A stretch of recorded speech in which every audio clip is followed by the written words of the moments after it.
de plata.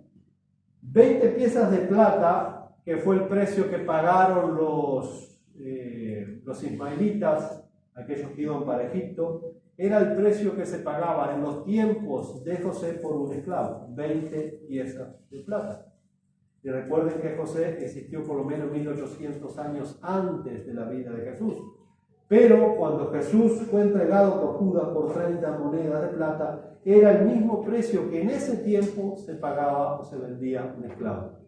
Los dos fueron vendidos a precio de esclavo. Tanto José en la antigüedad le pagaron lo que valía un esclavo en ese tiempo, y a Jesús también le dieron el precio de lo que valía un esclavo en su tiempo. Eso no son casualidades, hermanos, no son casualidades.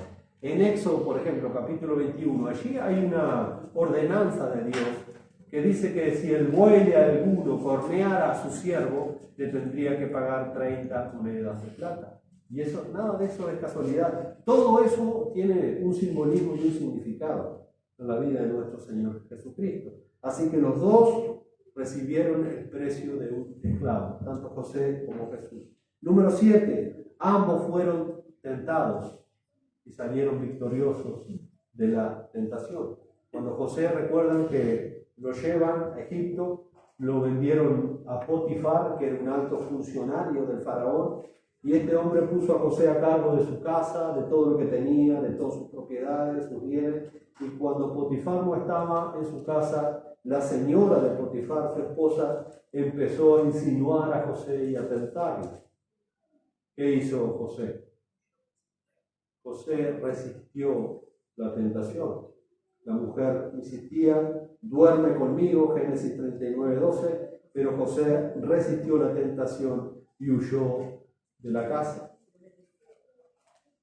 En el Nuevo Testamento se nos dice que Jesús fue llevado por el Espíritu al desierto con el fin de ser tentado también. ¿Por qué José fue llevado a la casa de Potifar? Bueno, porque también tenía que ser tentado su fidelidad al Señor, porque dice más, Jehová estaba con José. Y José le dice a la mujer de Potifar, pero ¿cómo voy a hacer esto tan grave y voy a pecar en contra de Dios? No dice, voy a pecar en contra de Potifar, mi amo, ¿no? Y voy a pecar en contra de Dios. Realmente había un temor reverente en la vida de José. Por eso él resiste la tentación, sale huyendo. Y bueno, este paralelo lo vemos cuando Jesús está en el desierto, que Satanás también lo tienta al Señor. Y el Señor sale victorioso, citando allí las Escrituras, resistió todas las tentaciones del diablo. Vemos claramente también cómo Jesús es el cumplimiento de aquello que pasó en la vida de José. En octavo lugar, ambos fueron acusados falsamente. Tanto José fue acusado falsamente como Jesús fue acusado falsamente. Porque la esposa de Potifar, después que Jesús huyó, acá la esposa de Potifar también no es un tipo, pero sí es un símbolo de las artimañas del diablo, ¿no? Representa allí claramente esa tentación perversa y maligna para deshonrar a Dios. Dice que luego entonces empieza a acusar injustamente y falsamente a José, que quiso abusar de ella. Sin embargo, esto era completamente mentira. En Génesis 39, versículo 14 al 18. Bueno, y en el Nuevo Testamento leemos que Jesús también fue acusado falsamente cuando él fue llevado ante el sumo sacerdote la noche antes de ser crucificado. Allí en Mateo capítulo 26, versículos 60 al 62, dice, pero al fin vinieron dos testigos falsos para acusar a Jesús, que dijeron, este dijo, puedo derribar el templo de Dios y en 3 días reedificarlo. ¿Se acuerdan que la mujer de Potifar también había testificado falsamente en contra de José? Y por eso José fue sentenciado a la cárcel injustamente por el testimonio falso de esta mujer. Y Jesús está recibiendo falso testimonio también.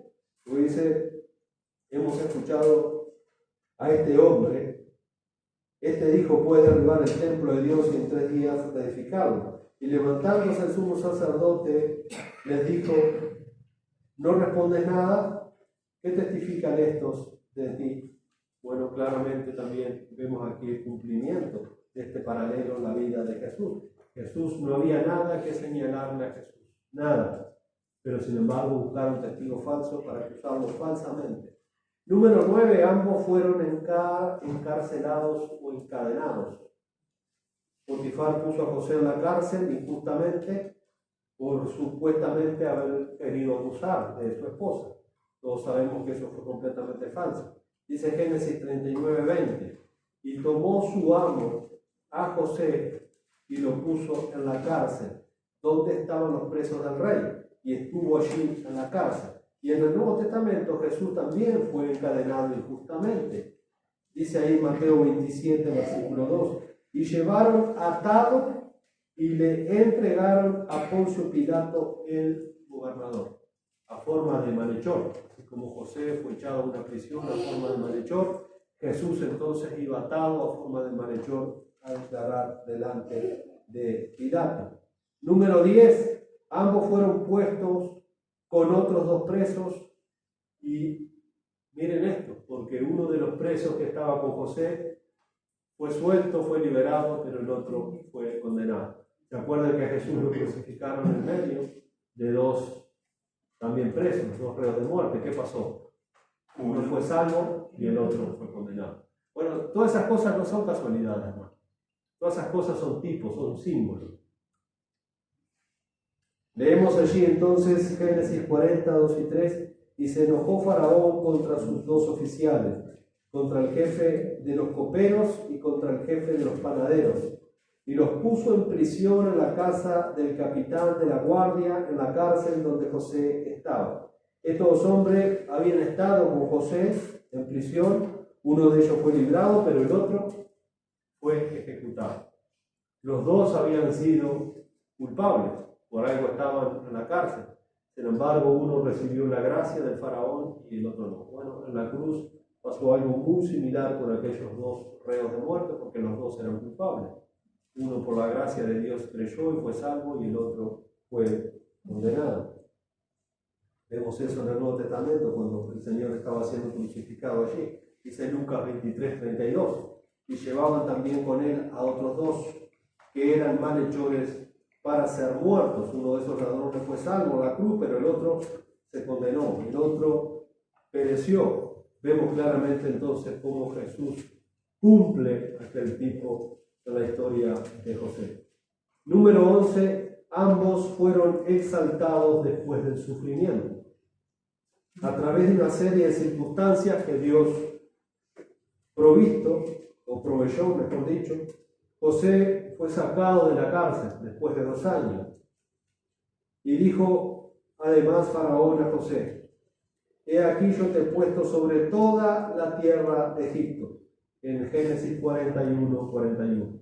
Recuerden que Faraón había tenido un sueño y lo llevan a José delante de Faraón, y José interpreta ese sueño correctamente. Entonces Faraón, después de haber humillado a este hombre, a este hebreo, a este esclavo, ahora le dice ahí que él lo pone entonces como superior en toda su tierra. Le dice: aquí yo te he puesto sobre toda la tierra de Egipto.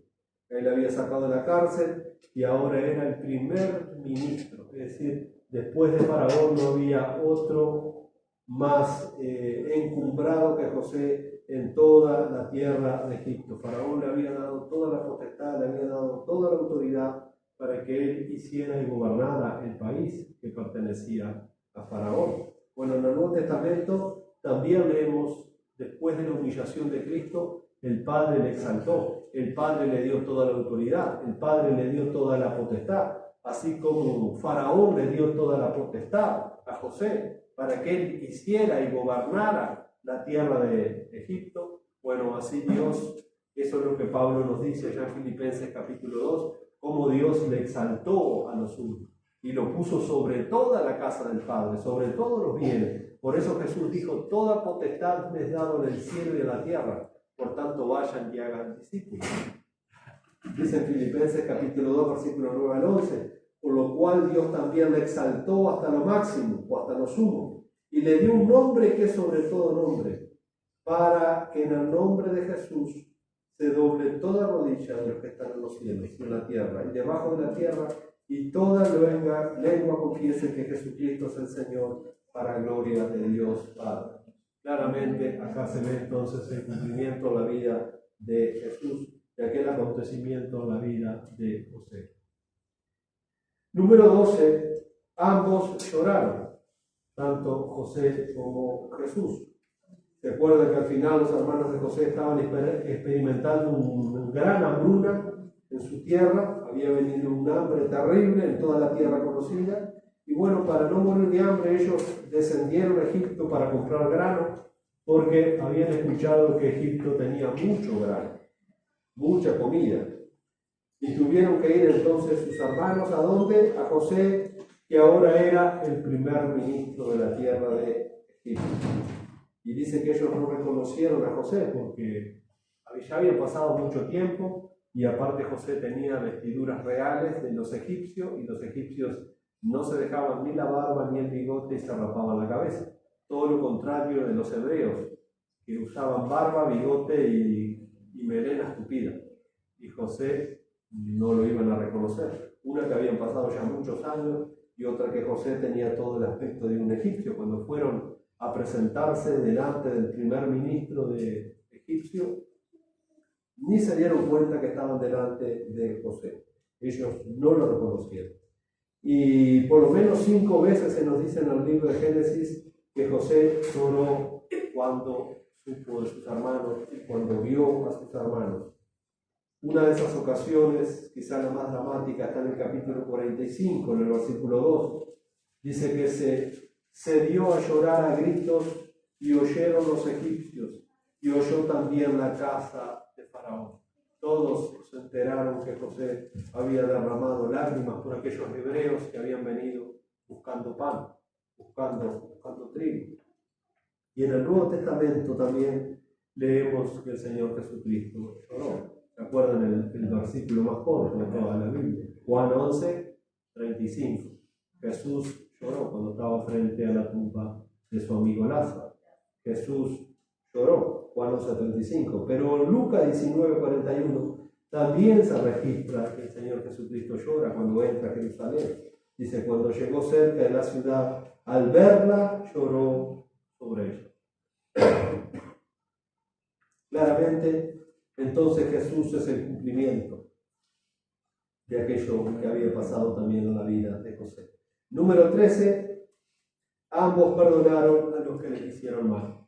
Tanto José perdonó a sus hermanos como Jesús perdonó a sus detractores en la cruz. En Génesis también leemos que José finalmente se revela a sus hermanos, les dice quién es él y ellos no podían reconocerlo por lo que ya hemos visto, porque él tenía la apariencia de cualquier egipcio, pero José dice que se reveló a sus hermanos y sus hermanos tuvieron miedo porque pensaron que José se iba a vengar, porque su conciencia los estaba acusando de lo que habían hecho hace unos años atrás. Sin embargo, José los abrazó y los perdonó. Mostró clemencia y misericordia hacia los hermanos que habían obrado muy mal en contra de José. En Génesis 45:4 dice, entonces dijo José a sus hermanos, acercaos ahora a mí. Y ellos se acercaron y él dijo, yo soy José, vuestro hermano, el que vendisteis para Egipto. Yo soy ese José. Dice, y se echó sobre el cuello, versículos 14 y 15 de Génesis 45, y se echó sobre el cuello de Benjamín, su hermano, y lloró. Y también Benjamín lloró sobre su cuello y besó a todos sus hermanos, y lloró sobre ellos, y después sus hermanos hablaron con él. Y en el Nuevo Testamento leemos lo que Jesús dijo mientras miraba hacia abajo, colgando allí en aquella cruz, a los que lo habían clavado, a aquellos que lo injuriaban, a aquellos que lo vituperaban. El Señor dijo, Lucas 23:34, Padre, perdónanos, porque no saben lo que hacen. Claramente también vemos cómo Jesús es el antitipo, es el cumplimiento de él. Número 14. Ambos salvaron a su pueblo. José salvó a su pueblo en su época y Jesús vino para esto, para salvar a su pueblo. En Génesis leemos que José le dijo a sus hermanos que no se entristecieran por lo que habían hecho y dice ahí en Génesis 45:5, porque para preservación de vida me envió Dios delante de vosotros. Porque para preservación de vida me envió Dios delante de vosotros. Bueno, y en el Nuevo Testamento, hermanos, leemos que el ángel también Gabriel le dice allí a María cuando se le presenta, y llamará su nombre Jesús. ¿Por qué? Porque él salvará a su pueblo de sus pecados. Porque Dios envió a Jesús para que tengamos vida, y vida en abundancia. Entonces Jesús podría haber dicho lo que dijo José, porque para preservación de vida me ha enviado Dios delante de ustedes. Claramente, hermano, Jesús es el cumplimiento de aquello. Pero hay uno más que es demasiado importante también para pasarlo por alto. Y es número 15, y vamos a terminar con este. Lo que la gente hizo para dañarlos, Dios lo usó para bien. Aquello que parecía una maldad, aquello que parecía una injusticia, aquello que nos duele tanto cuando leemos que aquellos hermanos crueles entregan a su inocente hermano, que no hicieron ningún tipo de caso a los gritos de José cuando estaba en el pozo. Bueno, todo eso Dios tenía un propósito. Y dice allí en Génesis 50, versículo 20 al 21, vosotros pensaste mal contra mí, mas Dios lo encaminó a bien, para hacer lo que vemos hoy, para mantener en vida a muchos pueblos. Ahora pues, no tengáis miedo. Yo sustentaré a vosotros y a vuestros hijos, así los consoló y les habló al corazón. Es increíble, ¿no? Como José después entiende el plan de Dios. Ahora entiendo por qué tuve que pasar, por qué tuve que sufrir tantas cosas. Bueno, dice que Dios había encaminado para bien aquellos que con maldad le habían hecho, para hacer lo que vemos hoy, para mantener en vida a mucho pueblo. Y luego allí, hermanos, en el versículo 21 de Génesis 50 es notable. Dice, ahora pues, no tengáis miedo, le dice José a sus hermanos, no tengáis miedo. Yo sustentaré a vosotros. Así los consoló y les habló al corazón. Yo sustentaré a vosotros. Así dice, los consoló y les habló al corazón. Y estas palabras también puestas en boca de Cristo son notables, porque leemos, por ejemplo, en Isaías 41:10, y es el Señor hablando en el Antiguo Testamento por medio del profeta Isaías, cuando el Señor dice a su pueblo, no temáis, porque yo estoy contigo. No desmayes, porque yo soy tu Dios, que te esfuerzo. Siempre te ayudaré, siempre te sustentaré con la diestra de mi justicia. Y en el Nuevo Testamento, hermanos, en Mateo 14:27, cuando los discípulos estaban navegando en un mar muy agitado que pensaban que las olas le iban a hundir la barca a los discípulos, dice ahí, pero enseguida Jesús les habló diciendo, tened ánimo, yo soy, no temáis. Y así es, hermanos, como podríamos seguir. Vimos nada más que 15, y recuerden que hay 101 paralelo, hay muchos detalles más. Pero lo importante es lo que Jesús le dice aquí a sus discípulos. Estas son palabras que os hablé estando con vosotros, que era necesario que se cumpliese todo lo que está escrito de mí en la ley de Moisés, en los profetas y en los salmos. Entonces les abrió el entendimiento para que comprendiesen las Escrituras. Mientras no comprendamos las Escrituras, no comprendemos al Cristo de las Escrituras. Por eso el Señor dijo en Juan 5:39, escudriñad las Escrituras porque a vosotros parece que en ellas tenéis la vida eterna y ellas son las que dan testimonio de mí. Las Escrituras, hermanos. Si no, vamos a seguir nuestro camino confundido, discutiendo, hablando acá, con dudas allá. Que el Señor nos abra las Escrituras, que el Señor nos abra su corazón. Por ellos, después que Jesús se les aparece y desaparece, estos discípulos le dicen a los otros cuando estaban todos juntos, ¿no nos ardía el corazón en el pecho cuando Él nos exponía las Escrituras? Claro, porque las Escrituras nos hablan de Cristo.